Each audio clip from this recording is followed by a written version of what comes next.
Hi friends, welcome back to our channel. ఎలా ఉన్నారు? అందరూ బాగున్నారా? నేనైతే చాలా బాగున్నాను. అండ్ మీరందరూ బాగుండాలని మనస్ఫూర్తిగా అయితే కోరుకుంటున్నా. ఈరోజు ఫస్ట్ టైం చికెన్ బిర్యానీ అయితే ట్రై చేసిన, సూపర్ వచ్చింది. ఏమేమి ఎట్లా చేసిన ప్రాసెస్ అనేది చూసేయండి. మరి ఎక్కడ వీడియో మాత్రం స్కిప్ చేయకుండా చూడండి. ఫ్రెష్గా హాఫ్ కేజీ చికెన్ అయితే తీసుకున్నాను అన్నమాట. ఇక్కడ చూడండి, లెగ్ పీసెస్ అయితే కట్ చేయించాను. ఫస్ట్ అయితే కొంచెం సాల్ట్ అయితే వేసాను. తర్వాత 3 టేబుల్ స్పూన్ దాకా కారం వేసిన. తర్వాత పుదీనా, కొత్తిమీర అవి వేసుకున్న. తర్వాత గరం మసాలా అవి వేసుకున్న. మనకు బగారాలో వేస్తాం కదా మసాలా ఐటమ్స్, అవైతే వేసాను. 2 పచ్చిమిర్చి పొడుగ్గా కట్ చేసుకొని వేసుకున్న. ఇందులో బిర్యానీ మసాలా ఉంటుంది కదా, అదైతే వేసుకున్న. మొత్తం వేసుకున్నాను అనమాట. చాలా అంటే చాలా బాగుంది, సూపర్ ఉన్నది. అసలు స్కిప్ చేయకుండా చూసేయండి. చూసారా ఇవన్నీ ఏమేమి వేస్తున్నా చూస్తున్నారా? ఇక్కడ కొంచెం అల్లం వెల్లుల్లి పేస్ట్ కూడా వేసాను చూడండి. ఇందులో కడ్డ అయితే వేస్తున్నా. చూసారా, కడ్డు కూడా వేసా కదా. కొంచెం పసుపు కూడా యాడ్ చేసిన ఫస్టే, చూసేయండి. చూస్తున్నారా, పీసెస్కి మంచిగా పట్టే విధంగా మనం ఈ మొత్తం మంచిగా కలిపే విధంగా చూసుకోవాలండి. బాగుంటుంది. అప్పుడే మనం పీసెస్కి మంచిగా పట్టివ్వాలి ఇవన్నీ. చూసారా, ఒక్కొక్క పీసు తీసుకుంటా మొత్తం పట్టే విధంగా మంచిగా కలుపుకోండి. కలుపుకున్న తర్వాత ఒక 15 మినిట్స్ ఆర్ 20 మినిట్స్ మీకు వేరే పని ఉంటే చూసుకొని ఇదైతే ఒక 15 మినిట్స్ దాకా పక్కన పెట్టుకోవాలి. ఇందులో కొంచెం ఆయిల్ కూడా వేసుకోవాలి. నేను ఆయిల్ పోయడం కొంచెం మర్చిపోయాను అన్నమాట. ఆయిల్ కొద్దిసేపు అయిన తర్వాత గుర్తొచ్చి మళ్ళీ ఆయిల్ పోసిన. ఆయిల్ పోసి మళ్ళీ ఒకసారి కలుపుకొని మళ్ళీ ఒక 15 మినిట్స్ దాకా పక్కకు పెట్టుకోవాలి. అప్పుడే మనకు మంచిగా ఉంటుంది. చూసారు కదా, ఇక్కడనైతే ఇలా అన్నీ కలిపేసాను చూడండి. ఇప్పుడైతే మూత పెట్టుకుని ఒక 15 మినిట్స్ తర్వాతనే ముట్టుకుందాం దీన్ని. అంతవరకు మనం వేరే ప్రాసెస్ చూద్దాం రండి. మరి చూడండి, ఇక్కడనైతే రైస్ కోసం అయితే వాటర్ అయితే హీట్ చేస్తున్నా. ఇందులో బగారా ఐటమ్స్ అయితే వేసాను.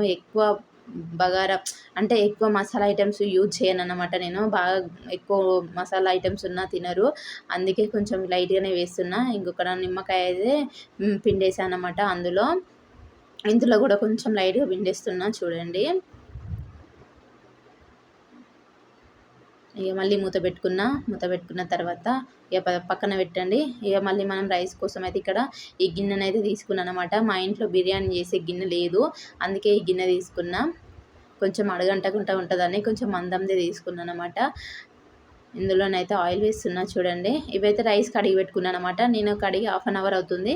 1/2 అవర్ తర్వాతనే ఈ ప్రాసెస్ అంతా రెడీ చేస్తున్నా. బియ్యం అనేది మంచిగా నానిపోవాలి మనకి. చూసారా, ఇక్కడ వాటర్ అయితే హీట్ అయిపోయాయి కదా. ఇక ఇందులోనైతే మనం రైస్ అయితే వేసుకుందాము. వాటర్ ఎక్కువ ఎందుకు పోసానంటే మనకు అన్నం అనేది కొంచెం పుల్లలు అలా రావడం కోసం అయితే వేసుకున్నాను అనమాట. వాటర్ తక్కువ ఉండడం వల్ల మనకు అన్నం అనేది మంచిగా కాదు, అందుకే వాటర్ ఎక్కువనే పోసుకొని ఇలా ఒకసారి కలుపుకొని బాగా మసిలి మనకు రైస్ అనేది సగం కుక్ అయిపోవాలి. అందులోనే 90% కుక్ అయిపోవాలి. ఇక ఇక్కడనైతే ప్రాసెస్ మొదలుపెట్టుకుందాం చూడండి. ఆనియన్స్ అయితే కట్ చేసి పెట్టుకున్నా కదా, ఇక్కడనైతే ఆనియన్స్ వేసాను. ఆయిల్ హీట్ కాగానే ఆనియన్స్ మనం చేయడం అయిపోయాక, ప్రాసెస్ అయిపోయాక దాని మీద వేయడానికి, రైస్ మీద వేయడానికి అయితే ఇవైతే ప్రిపేర్ చేస్తున్నాను అనమాట.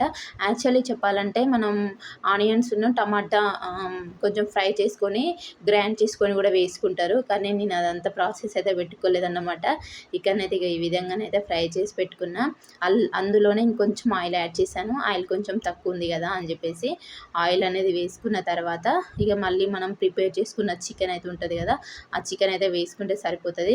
మనకి ఇక్కడ రైస్ అయితే రెడీ అయిపోతున్నాయి చూడండి.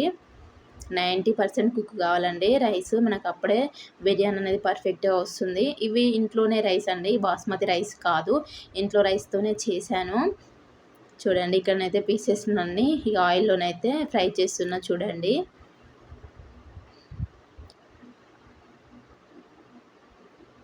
భయపడుకుంటా చేశాను, కానీ మస్తు వచ్చింది. అసలు నేను ఎక్స్పెక్ట్ చేయలేదు బాగా వస్తుందని. మా వారైతే మెచ్చుకున్నారన్నమాట. తను కూడా అన్నాడు, బిర్యానీ ఎందుకు కర్రీ చేసేయి అని చెప్పేసి.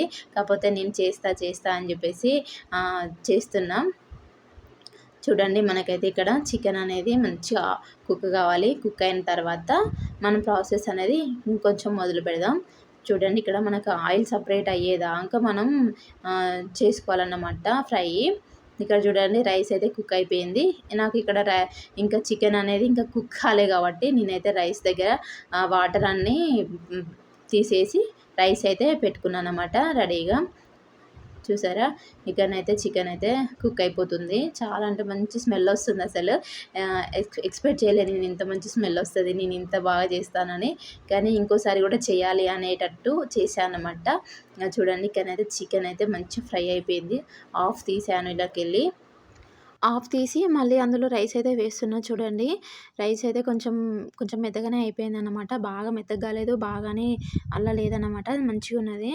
కొద్దిసేపు వాటర్ తీసి పోసాను కాబట్టి కొంచెం మనకు ఆరిపోయిందనమాట రైస్. ఇక్కడనైతే హాఫ్ అయితే రైస్ అయితే వేశాను. మళ్ళీ దీని మీద చికెన్ అయితే మళ్ళీ వేస్తున్నా చూడండి. బాస్మతి రైస్ ఉంటే బాగుండని అనిపించింది నాకైతే ఆ టైంలో. కానీ ఇంట్లోనే ఉన్న రైస్‌తోనే చేశాను. చాలా అంటే చాలా బా వచ్చింది. నెక్స్ట్ టైం ఖచ్చితంగా బాస్మతి రైస్‌తోనైతే చేయాలి ఈసారి కాక అని అనుకున్నాను. ఇక నెక్స్ట్ టైం అయితే కంపల్సరీ అలానే చేస్తా. ఇప్పటివరకైతే చూసేయండి మరి ఎలా ఉందో ఖచ్చితంగా కామెంట్ చేయడం అయితే అస్సలు మర్చిపోకండి ఫ్రెండ్స్. ఇకనైతే ఇక ఫైనల్లీ పైన కూడా రైస్ అయితే వేసా కదా! రైస్ వేసిన తర్వాత ఇంకొంచెం ఇక్కడ కొత్తిమీర కొంచెం ఉంటే వేశాను. ఇక్కడ నెయ్యి అయితే వేస్తున్నాం. మనకు బగారాకి బాగా టేస్టీగా ఉండనీకి ఫస్ట్ కారణం అయితే మనకు నెయ్యే అండి. నెయ్యి ఉంటే ఖచ్చితంగా యూజ్ చేయండి. అసలు నెయ్యి ఉంటేనే బిర్యానీ చేయండి.